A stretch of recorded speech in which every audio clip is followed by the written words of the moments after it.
Good everyone, this is Junaid Khan and I am a regulated Canadian immigration consultant. आज की video बहुत ज़्यादा important है because इसकी वजह से मैं 2 वेबिनार्स कर चुका हूँ एंड अल्हम्दुलिल्लाह we got more than 50 participants in the webinar.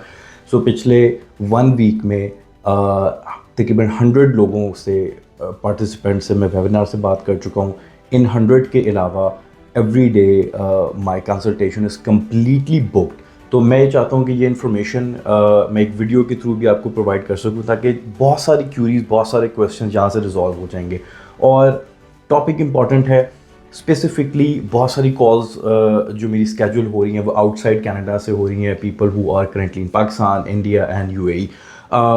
इसके अलावा भी मल्टीपल कंट्री से कॉल रिसीव हो रही हैं. लेकिन बेसिकली इमिग्रेशन ने जो मेजर चेंजेस लेके आई है और कुछ न्यू नॉक्स ऐड किए हैं इमिग्रेशन की तरफ से एक्सप्रेस एंट्री के लिए, जिसमें बहुत सारे लोग इस ऑक्यूपेशन में मुंसलिक हैं. इस ऑक्यूपेशन की अगर बात की जाए तो we are talking about teachers.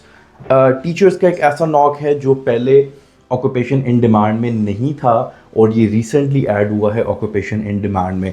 There are 5 different Knox जो कि ऑक्यूपेशन इन डिमांड में ऐड हुए हैं, जिसमें से एलिमेंट्री स्कूल टीचर्स हैं, एलिमेंट्री स्कूल टीचर असिस्टेंट्स हैं.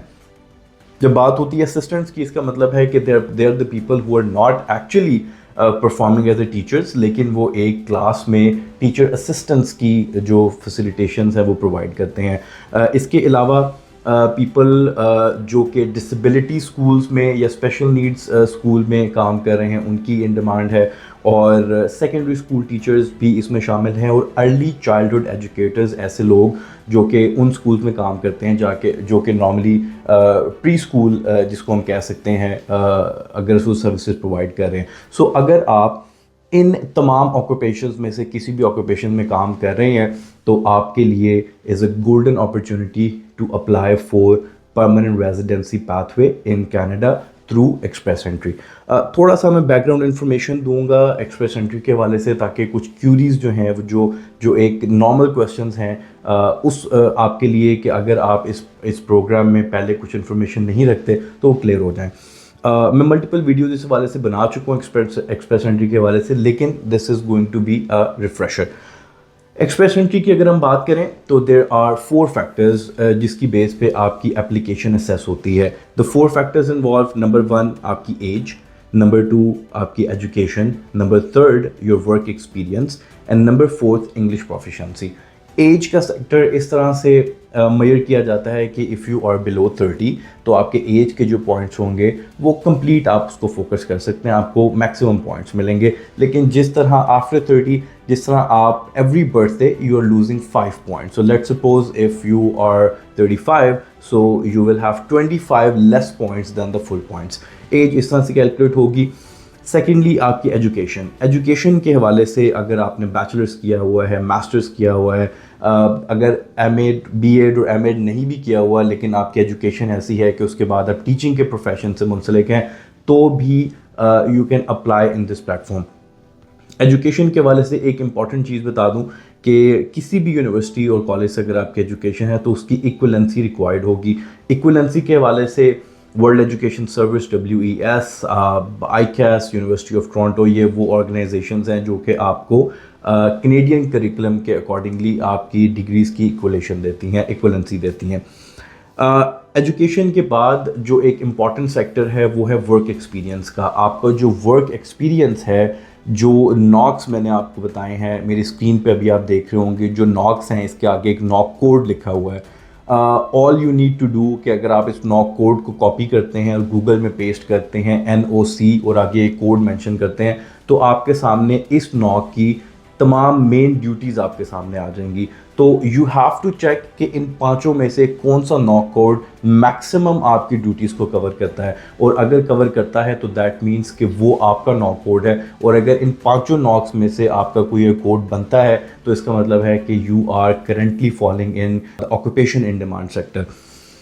नंबर 4 जो मोस्ट इम्पॉर्टेंटली आपको चीज़ चाहिए होगी वो है इंग्लिश प्रोफिशेंसी. इंग्लिश प्रोफिशेंसी के हवाले से आप आइल्स कर सकते हैं और स्पेसिफिकली जर्नल आइल्स चाहिए. मेरी कंसल्टेशन में कुछ लोग थे जिन्होंने एकेडमिक आइल्स किया हुआ है, लेकिन एकेडमिक आइल्स स्पेसिफिकली इसमें रिक्वायर्ड नहीं है और हम इसको पुट इन भी नहीं कर सकते. इट्स नॉट ईदर और, आपको स्पेसिफिकली जनरल आइल्स ही चाहिए. जनरल आइल्स के अलावा आप PTE कोर कर सकते हैं, उसके अलावा आप सेल्फपिप कर सकते हैं. These are the 3 English proficiency measures जो कि आप ले सकते हैं. तीनों में से कोई भी टेस्ट आप दे सकते हैं. अगर हम इसकी एलिजिबिलिटी की बात करें इंग्लिश प्रोफिशिएंसी के हवाले से, तो इंग्लिश प्रोफिशिएंसी में आपकी जो एलिजिबिलिटी क्राइटेरिया है वो 6 ईच है. 6 ईच का मतलब स्पीकिंग, रीडिंग, राइटिंग, लिसनिंग, इन 4 मॉड्यूल्स में आपका 6 होना ज़रूरी है. अगर किसी भी मॉड्यूल में आपका 5.5 होगा तो यू आर नॉट एलिजिबल. अब इस पॉइंट पे अगर इफ़ यू आर इंटरेस्टेड तो 2 चीज़ें आपने करनी है जो कि इंपॉर्टेंट है, जिस पे आपको काम शुरू कर देना चाहिए. नंबर 1, आप अपनी डिग्री की इक्विवेलेंसी करवाएं. नंबर 2, आप इंग्लिश प्रोफिशिएंसी का टेस्ट दें. इन 2 चीज़ों के अलावा आपका केस पुट इन नहीं हो सकता, आप पूल में एंटर नहीं हो सकते. अब पूल क्या चीज़ है? पूल के हवाले से अगर मैं बात करूं तो उसको इस तरह डिस्क्राइब किया जा सकता है, लास्ट ईयर्स में, कपल ऑफ ईयर्स में एक ही पूल होता था. There was a one single pool. अगर आप अकाउंटेंट हैं, बैंकर हैं, लॉयर हैं, टीचर हैं, इंजीनियर हैं, हेल्थ केयर से मुंसलिक हैं, तो अब सबकी एप्लीकेशंस एक पूल में आती थी और उसके बाद ड्रॉ निकलते थे. एक्सप्रेस एंट्री के ड्रॉज निकलते थे और जिसके पॉइंट्स उस ड्रॉ के लेवल पे होते हैं या उससे हाई होते हैं उनको ITA आता है, invitation to apply permanent residency. Last few years में क्या हुआ कि इस एक ड्रॉ, जो जनरल ड्रॉ जिसको अब हम कहते हैं, वो तो वहीं पे रहा, लेकिन कुछ ऑक्यूपेशंस कनाडा ने सेपरेट कर दी उस जनरल ड्रॉ से, जिनको अब हम ऑक्यूपेशन इन डिमांड कहते हैं. अब अगर आप इन ऑक्यूपेशन इन डिमांड से मुंसलिक हैं और इन ऑक्यूपेशन इन डिमांड की किसी कैटेगरी में आप जॉब करते हैं तो आपकी फ़ाइल उस जनरल पूल में नहीं होगी बल्कि इस इन डिमांड पूल में होगी. The difference is huge. अगर जनरल पूल की बात की जाए तो वहाँ पे जो CRS स्कोर है 500 प्लस जा रहा है. पिछला पूरा साल अप्रॉक्सीमेटली 500 प्लस था. लेकिन अगर हम इन डिमांड ऑक्यूपेशन के पूल्स की बात करें तो अप्रॉक्सीमेटली 100 पॉइंट्स का डिफरेंस है. जो most recent in demand occupation French का जो ड्रॉ निकला वो 413 अप्रॉक्सीमेटली पे निकला और 4500 यानी कि 4500 इन्विटेशंस दी गई. जहाँ पे जनरल पूल 500 प्लस था वहाँ पे ऑक्यूपेशन इन डिमांड के पूल में 413 अप्रॉक्सीमेटली पॉइंट निकला. Not on top of my mind but I feel like it's 413. So you can see the difference is approximately 100 points difference.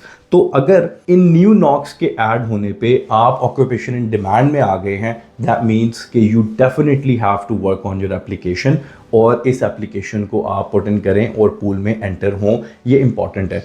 ये इसलिए इम्पॉर्टेंट भी है अभी के लिए बिकॉज देखें अभी इस ऑक्यूपेशन का फर्स्ट ड्रॉ निकलना है, राइट. जो ऑक्यूपेशन इन डिमांड पहले से मौजूद हैं जिसमें हेल्थ केयर है, साइंस टेक्नोलॉजी इंजीनियरिंग मैथ है, ट्रेड ऑक्यूपेशंस हैं, कुछ ट्रांसपोर्ट ऑक्यूपेशंस हैं, कुछ फ्रैंकोफोन मतलब जो लोग फ्रेंच जानते हैं उनकी ऑक्यूपेशंस हैं. इसके अलावा भी एंटर हुई है. एजुकेटर्स का जो ये 5 नॉक ऐड हुए हैं इनका अभी तक कोई ड्रॉ नहीं निकला.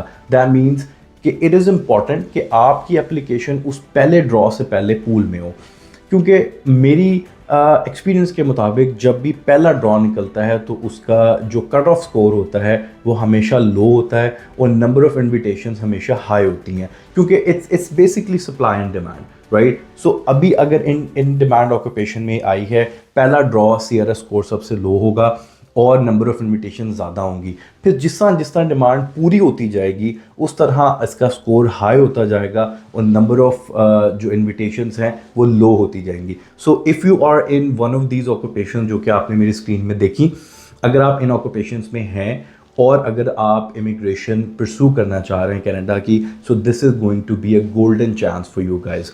2 चीज़ें, there are 2 things you have to do.